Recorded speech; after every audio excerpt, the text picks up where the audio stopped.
జాతిపిత మహాత్మా గాంధీ జయంతి సందర్భంగా బుధవారం స్థానిక ప్రత్యేక ఉపకారాగారంలో ఖైదీల సంక్షేమ దినోత్సవం ఘనంగా నిర్వహించారు. ముఖ్య అతిథిగా పాల్గొన్న స్థానిక ప్రిన్సిపల్ జూనియర్ సివిల్ న్యాయాధికారి ఆర్ ఆశీర్వాదం పాల్ మాట్లాడుతూ వివిధ కారణాల వల్ల సబ్ జైలుకు రిమాండ్ ఖైదీలుగా వచ్చిన వారు తదుపరి తమ ప్రవర్తన మార్చుకొని పరివర్తన పొంది సత్పరులుగా రూపొంది ఉన్నత స్థానాలను అధిరోహించాలన్నారు.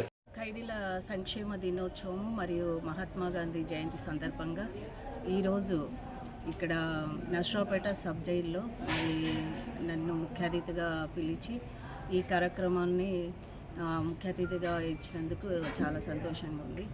సో ఇక్కడ మన సూపరింటెండెంట్ గారు తర్వాత స్టాఫ్ వీళ్ళందరూ చెప్పిన ప్రకారం చాలా మంచి వసతి ఇక్కడ ఖైదీలకు ఇస్తూ ఉన్నారు. మేము కూడా ప్రతి నెల ఇక్కడికి వచ్చేసి మేము సెర్చ్ చేస్తూ ఉంటాము. అప్పుడు మేము అన్నీ గమనిస్తున్నాము.